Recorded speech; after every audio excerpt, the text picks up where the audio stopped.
अस्सलाम वालेकुम। आज का हमारा टॉपिक है transcription in prokaryotic genes. Transcription क्या होता है? जिसमें डीएनए से हम आरएनए बनाते हैं, तो फिर आगे फर्दर प्रोटीन वगैरह बनती हैं। तो जब ट्रांसक्रिप्शन होती है तो उसके लिए स्पेसिफिक एंट्री और एग्जिट पॉइंट होते हैं डीएनए में, जिनके थ्रू एंटर किया जाता है और एग्जिट किया जाता है। और हमें पता है कि प्रोकैरियोट में ओनली स्पेसिफिक एक ही एंट्री रीजन है जहाँ से एंजाइम्स या फिर कोई भी जिसने ट्रांसक्रिप्शन करनी होती है एंटर होता है, और फिर एक आरएनए स्ट्रैंड बनने के बाद उसने एग्जिट करना होता है। तो वो 5 to 3 एंड 3 to 5 एंड इसमें देखें entrance for RNA polymerase for transcription एक प्रमोटर बॉक्स है, एक एंट्री पॉइंट है जिसको हम प्रमोटर बॉक्स कहते हैं, जिसके थ्रू एंजाइम्स एंटर करते हैं। और यहाँ पे एक सीक्वेंस चलता है न्यूक्लियोटाइड्स का, इनको हम नंबरिंग देते हैं। फॉर एग्जांपल जहाँ से ट्रांसक्रिप्शन स्टार्ट होनी होती है, आरएनए स्ट्रैंड स्टार्ट होना, उसको हम स्टार्ट करते हैं +1 से। ये लिखा हुआ है जैसे +1। तो ये जो एंट्री होती है ये -35, यानी कि जहाँ से स्टार्ट करनी होती है उससे 35 न्यूक्लियोटाइड बैक साइड से ये एंटर करता है, और उनको न्यूक्लियोटाइड सीक्वेंस दिया हुआ है और उससे -35। फिर -35 से प्लस की तरफ मूव करता है, जैसे +1 जहाँ स्टार्ट करना है +1 से स्टार्ट करता है और वहाँ से ट्रांसक्रिप्शन स्टार्ट होती है। Enters for RNA polymerase for transcription promoter box refer to antisense strand in gene transcription। RNA polymerase enzyme जो एंटर करते हैं। तो the nucleotide which is first transcribed is named as +1 and so on। और जो enzyme है वो है holo enzyme. Holo enzyme के अपने फैक्टर है जिनमें सिग्मा फैक्टर है, और कोर एंजाइम। कोर एंजाइम में अल्फा और बीटा है। अल्फा फॉर रैम्फिन ब्लॉक, रैम्फिन एक medicine block beta prime for RNA polymerase cannot make phosphate bond। तो मेडिसिन है जो हम मतलब कि बीटा जो यूनिट है इसको ब्लॉक कर देते हैं, जिसकी वजह से आरएनए पॉलीमरेज फॉस्फेट बॉन्ड को अटैच नहीं कर सकता। तो इस तरह से डीएनए जो ट्रांसक्रिप्शन है वो स्टॉप हो जाती है। इसके अलावा जो बीटा पॉइंट है ये करता है रिकोगनाइज्ड प्रमोटर रीजन। ये प्रमोटर रीजन को रिकोगनाइज करता है और ये फॉस्फेट एस्टर बॉन्ड बनाता है। It also work stabilize RNA polymerase in DNA strand. और जो सिग्मा फैक्टर है वो help to attach promoter region, open up DNA double strand helical. तो जो सिग्मा फैक्टर है वो क्या करता है, वो मतलब कि अटैच करने में मदद करता है प्रमोटर बॉक्स की। और जो बीटा फैक्टर है वो रिकोगनाइज करता है प्रमोटर रीजन को। Master of DNA replication is DNA polymerase and master of RNA replication is RNA polymerase। DNA polymerase और RNA polymerase differentiate. DNA polymerase replication करता है, DNA से DNA बनाता है। RNA polymerase ट्रांसक्रिप्शन करता है। DNA polymerase have proofreading, need help from other enzyme, for example open for helix। और जो RNA polymerase है do not have proofreading, इसलिए ये वजह है कि RNA polymerase में प्रूफरीडिंग नहीं होती, जिसकी वजह से म्यूटेशन के चांस ज़्यादा होते हैं। It work stable itself. इससे आगे है दोनों start from 3 to 5 and 5 to 3 हैं, दोनों तो स्टार्ट कर सकते हैं। और जो डीएनए है वो यूज डीऑक्सीराइबोस, हमें पता है डीएनए में डीऑक्सीराइबोस होता है, कार्बन नंबर 2 पे हाइड्रोजन बॉन्ड अटैच होता है, while in RNA we use ribose because in carbon number 2 OH attach होता है। It needs SSB protein, helicase, and there is a DNA A protein for work all themselves। RNA polymerase सब खुद ब खुद काम कर रहा था, DNA proteins को हेल्प चाहिए होती है दूसरे एंजाइम्स की, दूसरी प्रोटीन्स के काम करने के लिए। It do not make multiple mistakes, क्योंकि इसमें प्रोफरीडिंग मैकेनिज्म होता है। आरएनए में प्रोफरीडिंग मैकेनिज्म इतना स्ट्रॉन्ग नहीं होता है तो maybe one time check हो, उसके बाद इसमें मिस्टेक करने के चांसेस ज़्यादा होते हैं। अब आते हैं म्यूटेशन क्या होती है? म्यूटेशन है unrepaired change in DNA which is pass to next daughter cell. ऐसी चेंज जो डीएनए में होना जो नेक्स्ट जनरेशन में पास हो जाए उसको हम म्यूटेशन कहते हैं। क्योंकि जब डीएनए बन रहा होता है तो इसमें मल्टीपल मिस्टेक्स होती रहती हैं जो दोबारा चेंज होती रहती हैं, रिपेयर होती रहती हैं, उनको म्यूटेशन नहीं कहते। अगर ऐसी कोई चेंज हुआ है जो नेक्स्ट जनरेशन में पास हो रहा है तो हम इसको म्यूटेशन कहते हैं। Mutation in promoter box increase और decrease efficiency of polymerase to enter, but protein or messenger RNA made is normal। It means quantity of protein change, but quality remains same। इसका मतलब है कि प्रमोटर बॉक्स में जो efficiency उसकी increase और decrease होती रहती है ड्यू टू म्यूटेशंस, और जो लेकिन जो प्रोटीन और मैसेंजर आरएनए जो बनता रहता है, quantity of protein change. For example कोई म्यूटेशन ऐसी हुई है प्रमोटर बॉक्स में, फॉर एग्जांपल उसने नॉर्मल प्रोटीन से ज़्यादा प्रोटीन बना दिया, तो क्वांटिटी ऑफ प्रोटीन इंक्रीज हो जाएगी, लेकिन जो क्वालिटी है, जो फंक्शन था प्रोटीन का, वो सेम फंक्शन वही करेगी। लेकिन अब यह फंक्शन एबनॉर्मलिटी हो सकती है, मे बी एंजाइम ज़्यादा प्रोड्यूस कर दे, जिसकी वजह से ज़्यादा ओवर फंक्शन हो जाए। Transcription of gene in the eukaryote. अब यूक्रिएट में देखते हैं ट्रांसक्रिप्शन ऑफ जीन। यूक्रिएट में हमें पता है कि मल्टीपल रीजन ऑफ एंट्री होती है जहाँ से ट्रांसक्रिप्शन स्टार्ट की जाती है। किसी भी जगह कोई स्पेसिफिक रीजन नहीं होता, कहीं से भी ट्रांसक्रिप्शन स्टार्ट की जा सकती है। तो क्रोमेटिन हमें पता है कि मतलब कि क्रोमोसोम जो होता है वो क्रोमेटिन से बना होता है, जो इनएक्टिव और एक्टिव होते हैं। इनएक्टिव हेटेरोक्रोमेटिन होता है जो टाइटली पैक्ड और कंडेंस होता है। फॉर एग्जांपल ये वो क्रोमेटिन होता है जिसने अभी फंक्शन नहीं होता, नॉन मतलब कि नॉन फंक्शन होता है, जिसने कोई भी इसका काम नहीं है, तो इस कंडेंस फॉर्म में होता है। एक्टिव होता है जो कंटिन्यूस ट्रांसक्राइब होकर कर रहा होता है, ट्रांसक्रिप्शन स्टार्ट की होती है। ये लूजली पैक्ड होता है और they have can express, they can also active and inactive. Heterochromatin में वो यही बात है कि हेटेरोक्रोमेटिन जब उसने एक्टिव होना होता है, जब फंक्शन करना, तो हेटेरोक्रोमेटिन से यूक्रोमेटिन में कन्वर्ट होता है। इसको हम क्रोमेटिन रिमॉडलिंग कहते हैं। If DNA is methylated, it will off. If activated, if acylated or stones, it will lose the DNA. जब DNA के एंड पे मिथाइलेटेड ग्रुप अटैच होता है तो वो कंडेंस फॉर्म में होता है, वो एक्टिव नहीं होता। और असाइलेटेड ऑन हिस्टोन्स होता है तो वो लूज डीएनए होता है। लूज डीएनए मीन ये ट्रांसक्रिप्शन के लिए एक्टिव है। When we start transcription, heterochromatin should convert into euchromatin। वो बात, euchromatin RNA polymerase, euchromatin RNA eukaryotic RNA polymerase, 1 2 3 primase mitochondrial RNA polymerase. जो पॉलीमरेज आरएनए पॉलीमरेज 1 होता है, उसका फंक्शन होता है कि आरएनए राइबोसोमल आरएनए को बनाना। 2 का होता है messenger RNA plus small nuclear RNA को बनाना। और जो थर्ड होता है उसका फंक्शन होता है transfer RNA plus small nuclear RNA को बनाना। प्राइमेज का मतलब है कि 10 न्यूक्लियोटाइड के सीक्वेंस बनाता है प्राइमर, जिससे आगे फर्दर ट्रांसक्रिप्शन स्टार्ट होती है। और माइटोकॉन्ड्रियल आरएनए पॉलीमरेज जो माइटोकॉन्ड्रिया में वर्क करता है, माइटोकॉन्ड्रिया में भी आरएनए होता है ना, तो उसके लिए ये क्रोमोसोम की टाइप है, क्रोमोसोम, सब मेटाक्रोमोसोम, मेटाक्रोमोसोम। ये डिपेंड करता है कैनेटिक और प्रोटीन क्रोमोसोम को किस से अटैच कर रही है, तो डिवाइड कर मतलब कि जोड़ रही है आपस में। तो उसके अगर वो पी क्यू आर्म होते हैं, पी अपर आर्म और जो लोअर आर्म होता है क्यू होता है। तो अगर सेंटर में अटैच है तो क्रोमोसोम, अगर उसकी साइड मतलब कि ऊपर की तरफ अटैच है तो एरोक्रोमोसोम, सब मेटाक्रोमोसोम और मेटाक्रोमोसोम। अब देखते हैं कि इसमें कैसे है। अब इसमें हमें पता है मल्टीपल रीजन होते हैं, तो ये देखिए प्रमोटर इसको उधर यूक्रेटिक में प्रोक्रेटिक में एनहांसर प्रमोटर बॉक्स कहते थे, यूक्रेटिक में एनहांसर बॉक्स कहते थे।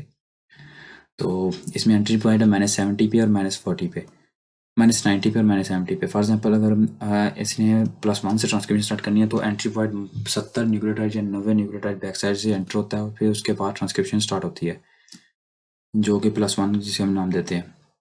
और स्पेसिफिक एग्जिट पॉइंट भी होता है। प्रमोटर बॉक्स है एंट्री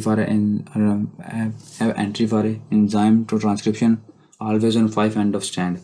तो जो प्रमोटर बॉक्स है वो 5 एंड स्टैंड पे करता है और वहीं से वो एंट्री लेता है। एनहांसर है हैव एनहांसर और transcription factor which assist in transcription है। Extra area help in regulation of gene, may be enter in 5 और 3 स्टैंड, मतलब किसी भी तरीके से एंटर कर सकता है, उसके बाद ट्रांसक्रिप्शन स्टार्ट कर सकता है एनहांसर में। और always near to be DNA strand transcribed. जो प्रमोटर बॉक्स है वो नियर मतलब कि डीएनए जहाँ पे ट्रांसक्रिप्शन होती है उसके पास ही रहता है, और जो एनहांसर है वो कभी पास होता है कभी दूर होता है, लेकिन इसमें फंक्शन चेंज है थोड़ा सा। Post transcription modification of RNA ये होता है कि हमें मतलब क्या ट्रांसक्रिप्शन हो गया उसके बाद मॉडिफिकेशन करनी है आरएनए की। इसमें आरएनए मैसेंजर आरएनए और ट्रांसफर आरएनए। इसमें RNA precursor RNA for example इसके हम इस पर यूनिट देख रहे होते हैं। तो राइबोन्यूक्लियर टर्मिनल जब आरएनए बनता है तो उसके बाद उसकी जो साइड पे जो मतलब के टर्मिनल पे एंड पे कुछ एक्स्ट्रा स्ट्रैंड्स होती हैं, उनको कट कर दिया जाता है। इसको post modification RNA post modification transcription कहते हैं, पोस्ट ट्रांसक्रिप्शन मॉडिफिकेशन कहते हैं। सेम इस तरह ट्रांसफर आरएनए भी 5 एंड होता है, 3 एंड होता है, स्पेसिफिक फॉर्म में होता है। इसमें कुछ चीज़ें रिमूव कर दी जाती हैं। आगे जाके पढ़ेंगे इंट्रोन एक्सॉन क्या होता है। इंट्रोन वो होता है जो non functional part of RNA होता है। फॉर एग्जांपल इसके पास कोई जेनेटिक इन्फॉर्मेशन नहीं होती, जस्ट ये सपोर्ट करने के लिए होता है, तो उसको रिमूव करके दोनों एक्सॉन्स को आपस में अटैच कर दिया जाता है, और इसको हम post transcription modification of transfer RNA कहते हैं। Some nitrogen base alternation same like messenger RNA पे प्रमोटर रीजन होता है और एग्जिट पॉइंट होता है। तो इस पे हमें मतलब कि अगर कोई इसके बाद एक्स्ट्रा टर्मिनेशन पॉइंट है तो उसको मतलब एक्स्ट्रा कुछ स्ट्रैंड्स है तो उसको रिमूव कर दिया जाता है। और सेम एग्जिट पॉइंट पे पोली ए टेल लगाई जाती है और एंटर पे मेथाइलेटेड ग्वानिन अटैच किया जाता है जहाँ से प्रमोटर रीजन अटैच होना होता है। nucleoguanine transferase which causes the head cap. जैसे एक एंजाइम है न्यूक्लियर गुआनिल ट्रांसफेरेज है जो हेड कैपिंग करता है 5N to 3N और फॉर एग्जांपल ये इसने एक स्टार्टिंग और एंड पॉइंट को रेंज करना होता है एक एंट्री पॉइंट और एक एग्जिट पॉइंट को मॉडिफाई करके एक स्पेसिफिक फॉर्म में लाना होता है जिसके थ्रू बेसिकली अटैच होता है वो एंजाइम वो है न्यूक्लियर गुआनिल ट्रांसफेरेज एंजाइम जो हेड कैपिंग करता है और इस तरह से एक हेटेरोजेनियस न्यूक्लियस आरएनए बनता है. All these occur in nuclear when it come to cytoplasm. तो उसके बाद इसमें जब साइटोप्लाज्म में आता है तो उसके बाद इसमें पॉलीटेल पॉलीमरेज एंजाइम है जो इसमें टेल ऐड करता है. तो इस तरह हेड कैपिंग भी होगी और इसकी टेल भी बन गई. इस तरह से प्रमोटर रीजन इजीली अटैच कर सकता है और एक ट्रांसक्रिप्शन करने के बाद ट्रांसलेशन के बाद एग्जिट भी कर सकता है. Spliceosomes, this is removes introns and splice exons together. जो एंट्रॉन्स होता है जो नॉन फंक्शनल पार्ट जो जिन पे कोई जेनेटिक कोड नहीं होता उनको रिमूव करता है और एक्सोन्स को आपस में मिला देता है. Add cap, add tail, splice are arrange together. इसमें यही है कि मतलब कि इनके हेड कैपिंग की टेल लगा दी और उसके बाद जो है इंट्रॉन्स को रिमूव करके एक्सोन्स को आपस में अटैच करके इसको प्रॉपर्ली फंक्शन कर दिया.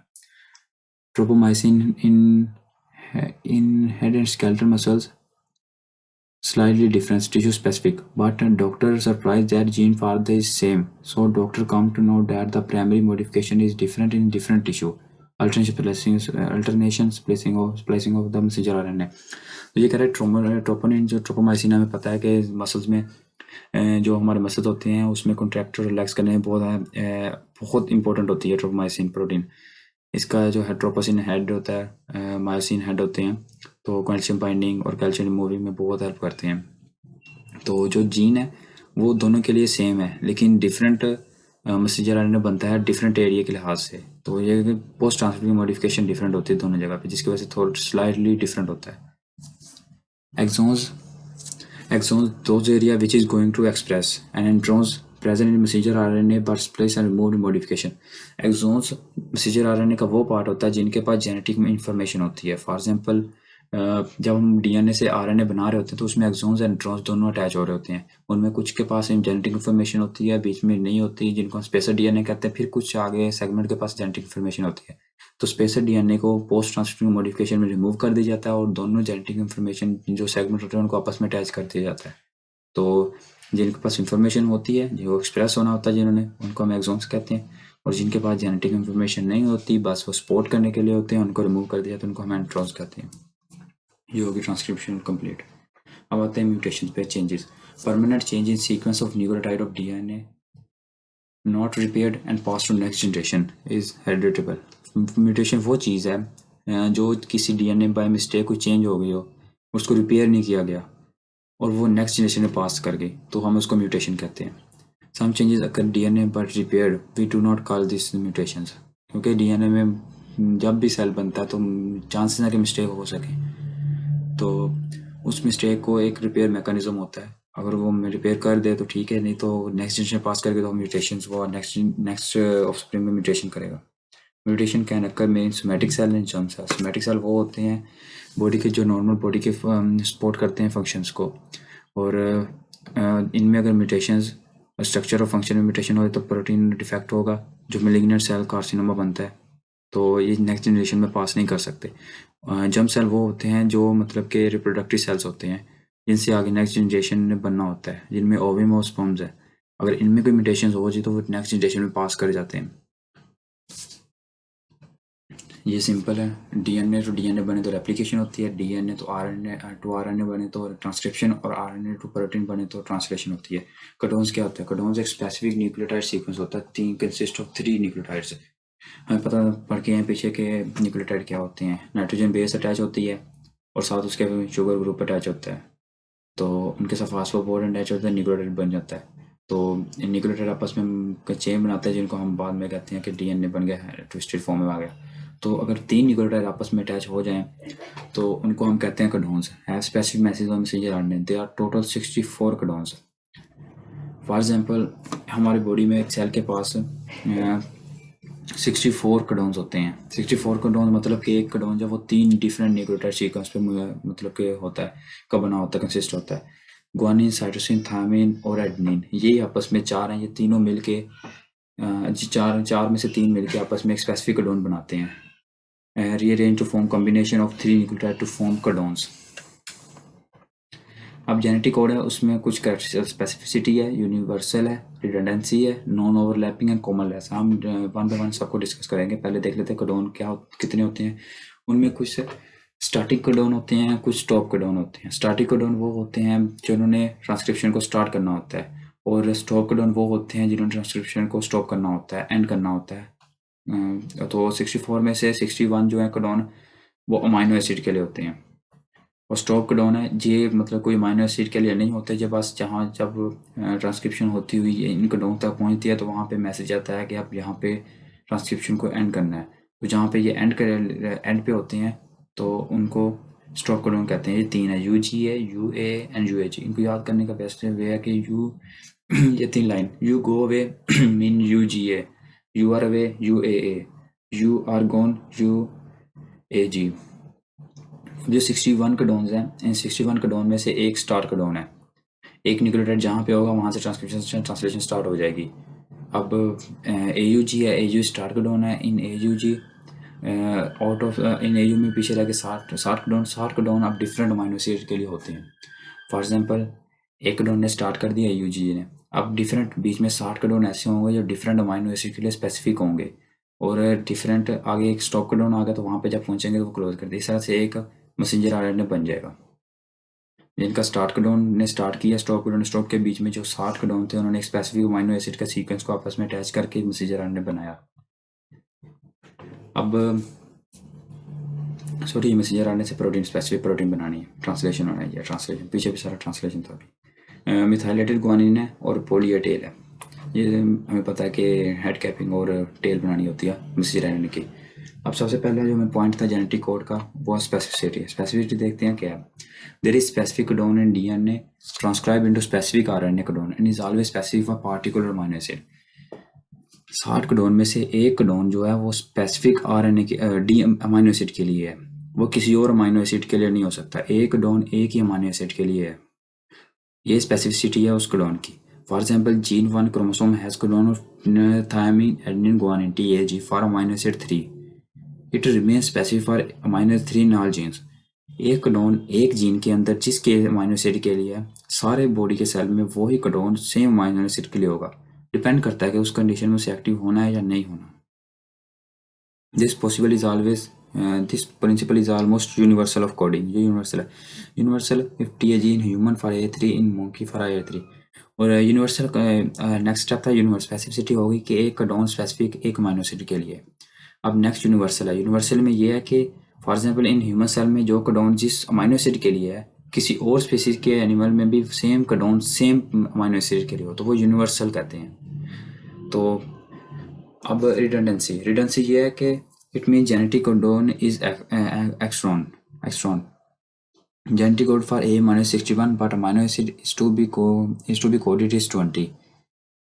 One amino acid may be coded by more than one codon but was specific codon for specific amino acid. Redundancy ये है कि एक कोडोन एक अमाइनो एसिड के लिए है, लेकिन मे बी मोर देन मतलब कि अब एक अमाइनो एसिड 2 कोडोन से ट्रांसलेट हो सकता है। फॉर एग्जांपल अब नंबर 1 आगे देखते हैं एग्जांपल इसकी। अब ये देखें, अब एक अमाइनो एसिड है, अमाइनो एसिड ये AUG, GUC और CUA। Codones are specific to only one amino acid, but maybe one amino acid specific to more than one codones. अब ये एक अमाइनो एसिड है, ये AUG से भी ट्रांसलेट हो सकता है, GU से भी हो सकता है, CUA से भी हो सकता है। लेकिन ये जो न्यूक्लियोटाइड है, एक ये कोडोन है, ये स्पेसिफिक इसी अमाइनो एसिड को करेगा, ये किसी और अमाइनो एसिड को नहीं करेगा, सिर्फ एक इसी अमाइनो एसिड को ट्रांसक्राइब करेगा। But GC for amino acid 3 not for A4। Same वही कि एक कोडोन एक अमाइनो एसिड को ट्रांसक्राइब करेगा, किसी और को नहीं करेगा। लेकिन अमाइनो एसिड 2 कोडोन से ट्रांसक्राइब हो सकता है, सेम अमाइनो एसिड। तो ये इसकी रिडंडेंसी है। नॉन ओवरलैपिंग कोमलस में एंड कोमलसिस में ये है कि जेनेटिक कोड है, जो जेनेटिक कोड है हमारा, वो मिलियंस ऑफ न्यूक्लियोटाइड्स में रेंज होता है।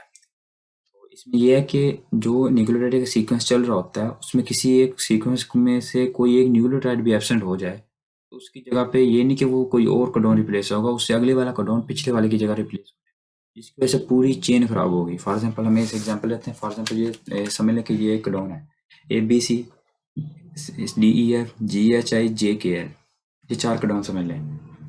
तो अगर इनमें से C है जो वो मतलब कि रिमूव हो गया है, अब उसकी जगह ये नहीं कि कोई और आएगा, तो कोई अगर और आ जाता तो बाकी जो कोडॉन्स है वो सेम रहते, वो जेनेटिक मटेरियल सेम रहता। लेकिन इसकी जगह पे इसने जगह ले ली, डी ने इधर आ गया, ई पीछे आ गया, एफ उससे पीछे आ गया, जी पिछले कोडॉन में आ गया। तो इस वजह से एक किसी एक न्यूक्लियोटाइड में रिमूव होने से, किसी एक कोडॉन के चेंज होने से उसने पूरी चेन को खराब कर दिया। तो ये इसकी नॉन ओवरलैपिंग एंड कोमलसिस कहते हैं। अपने नेक्स्ट आते हैं पॉइंट म्यूटेशन पे। पॉइंट म्यूटेशन क्या है? कोई particle nucleotide base is altered and not repaired and pass to next generation. कोई एक पार्टिकुलर न्यूक्लियोटाइड बेस है वो रिमूव हो जाए और रिपेयर ना की जाए तो नेक्स्ट जनरेशन में पास हो जाए, इसको हम पॉइंट म्यूटेशन कहते हैं। इसमें पॉइंट म्यूटेशन में ट्रांजिशन म्यूटेशन, पॉइंट म्यूटेशन है या ट्रांसकन्वर्शन है। ट्रांजिशन है ये कि स्मॉलर हम कहते हैं कि पिरिमिडीन को और लार्जर कहते हैं pyridine को। स्मॉलर पिरिमिडीन और लार्जर पिरिमिडीन नाइट्रोजन बेस है ना ये। तो अब इस स्मॉलर फॉर एग्जाम्पल पिरिमिडीन की जगह कोई और पिरिमिडीन आ जाए। हमें पता पिरिमिडीन क्या है, ग्वानिन साइटोसिन, और प्यूरिन क्या है, एडेनिन थायमिन। तो ग्वानिन की जगह साइटोसिन आ जाए और साइटोसिन की जगह थायमिन है, तो ये ट्रांजिशन है। फॉर एग्जाम्पल वही स्मॉलर नाइट्रोजन बेस ही स्मॉलर नाइट्रोजन बेस को रिप्लेस किया। ट्रांसकन्वर्शन में यह है कि पिरिमिडीन की जगह प्यूरिन अटैच हो जाए और प्यूरिन की जगह पिरिमिडीन ऑपोजिट अटैच हो जाए, तो उसको हम ट्रांसकन्वर्शन पॉइंट म्यूटेशन कहते हैं। Point mutation effect, point mutation according to effect. देखते हैं पॉइंट म्यूटेशन का इफेक्ट के लिहाज से उसको डिवाइड किया। साइलेंट म्यूटेशन ये है कि mutation there is mutation but there is no effect on the type and sequence of amino acid. This type of mutation spacer DNA intron. Spacer DNA वो होता है जो जिसका फंक्शन ट्रांसक्राइब नहीं करना होता। Almost 98.9% of the DNA part is spacer DNA, जो transcribe नहीं होता, जो सिर्फ स्पोर्ट के लिए होता है, डीएनए फॉर्मेशन के लिए होता है। अगर उसमें कोई म्यूटेशन हो जाए क्योंकि उसने कोई फंक्शन परफॉर्म, कोई जेनेटिक कोड नहीं होता उसके पास जिसने कोई फंक्शन प्रोटीन या फिर स्ट्रक्चर प्रोटीन बनानी होती है, तो उससे कोई इफेक्ट नहीं पड़ेगा म्यूटेशन का। इंट्रॉन्स से वही स्पेशल डीएनए पार्ट होता है जो मैसेंजर आरएनए में आता है। तो अगर उसकी वजह से कोई उसमें कोई म्यूटेशन होगी क्योंकि वो तो रिमूव हो जाना था अपॉन ट्रांसक्रिप्शन मॉडिफिकेशन में उसने, तो उसमें चेंज आने से कोई इफेक्ट नहीं पड़ेगा म्यूटेशन का। Mutation in third nucleotide nitrogen base. Third nucleotide, अब एक साइंटिस्ट है वोगल हाइपोथेसिस के मुताबिक, उसमें कहते हैं कि फॉर एग्जांपल 3 न्यूक्लियोटाइड का सीक्वेंस है ना, तो अगर हम 2 न्यूक्लियोटाइड सीक्वेंस सेम है और थर्ड न्यूक्लियोटाइड में कोई थोड़ी म्यूटेशन हुई है तो उसकी वजह से वो सेम अमीनो एसिड में भी अटैच हो जाए। उसकी एक हाइपोथेसिस है ये कि mutation in third nucleotide nitrogen base, third nucleotide alter birth first and second also called same amino acid. For example एक अमीनो एसिड है, उसको लिए 3 न्यूक्लियोटाइड सीक्वेंस है, तो पहले 2 सेम अमीनो एसिड के लिए तीसरा चेंज हो गया, तो पहले 2 मिलके उस सेम अमीनो एसिड के लिए मतलब कि उस सेम अमीनो एसिड को मिला देंगे आपस में। तो थर्ड न्यूक्लियोटाइड बेस की न्यूक्लियोटाइड नाइट्रोजन बेस की जरूरत नहीं है इसमें, ये उसने हाइपोथेसिस में कहा।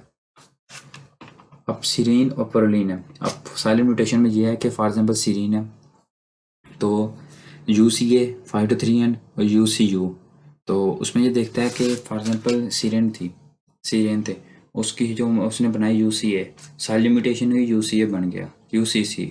अगर मिस सेंस म्यूटेशन होती UCCA बनता तो वो प्रोलीन। फॉर एग्जांपल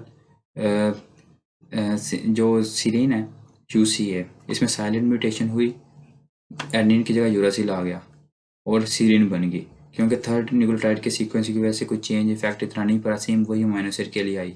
लेकिन जब मिस सेंस म्यूटेशन हुई UCCA आ गया तो सीरीन की जगह प्रोलीन बन गया, प्रोलीन अमीनो एसिड।